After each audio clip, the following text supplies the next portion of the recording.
स्वेच्छेने लग्न करता ना तुम्ही? हो. लग्नासाठी काय दबाव वगैरे तुमच्यावर?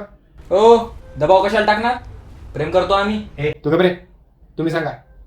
दबाव तर घरचे टाकत होते आत्याच्या मुलाशी लग्न करण्यासाठी, पण मी याच्याशीच लग्न करणार. साक्षीदार आणल्यात? हो. हे काय? मुलाबद्दल सर्व माहिती आहे ना तुम्हाला? हो. पोलिसांनी विचारलं तर याच उत्तरावर ठाम राहाल ना? पोलीस काय, ब्रह्मदेव जरी खाली आले ना हे तरी थोडी- दिप्या PSI झालाय. दिप्या काय? PSI झाला PSI. मी नाही करत लग्न, मी चालली दिप्याकडे. कोणती काय? कोणती पॅनी ही का उठून गेली? ते तिच्या आत्याचं पोरग आहे दिप्या, त्याच्या लग्नाचं होतं ना चालू. आता PSI भेटतो म्हणल्यावर फाटक्या संघ हाल करायला ती लग्न गेली ती. पण PSI होणं एवढं सोपं आहे?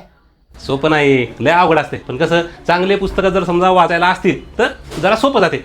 आता सागरचं हे पुस्तक गट ब गट क परीक्षेसाठी एकदम उपयुक्त आहे. आणि सागर म्हणल्यावर कसं 40 वर्षाचा अनुभव आहे त्यांना. 40 वर्षाचा अनुभव मॅटर करतेच ना शेवटी. हा, गेली ती. पण आता याच्या लग्नाचं काय? करिअर महत्वाचं आहे. पुढे आपल्या आयुष्यात लय येतात, पण महत्वाचं करिअर आहे. करिअर करायचं मग लग्न करायचं.